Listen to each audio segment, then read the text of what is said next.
একটা ছোট্ট গ্রামের পাশে থাকত দুষ্টু কিন্তু কৌতূহলী এক কুকুর। নাম তার ব্রুনো।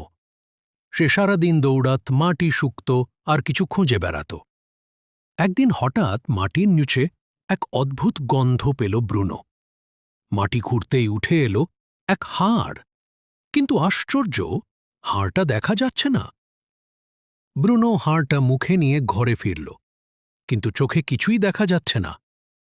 রাতে সে ঘুমাতে গেল হাড়টা নিয়ে।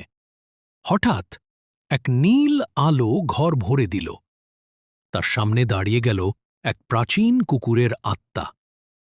আত্মাটি বলল, তুমি যে হাড় পেয়েছ সেটা জাদু, এটা গোপন রহস্য লুকিয়ে রেখেছে।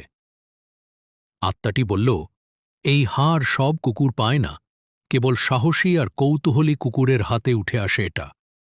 তুমি যদি সাহস দেখাও, একদিন এটা তোমাকে অন্য এক জগতে নিয়ে যাবে। ব্রুনোর চোখে তখন ভয় না, বরং আগ্রহ। সে বুঝতে পারে এই হাড় শুধু একটা জিনিস না, এটা এক অভিযান। পরদিন সকালে হাড়টা আবার অদৃশ্য হয়ে যায়, কিন্তু ব্রুনো বদলে গেছে। সে এখন প্রতিদিন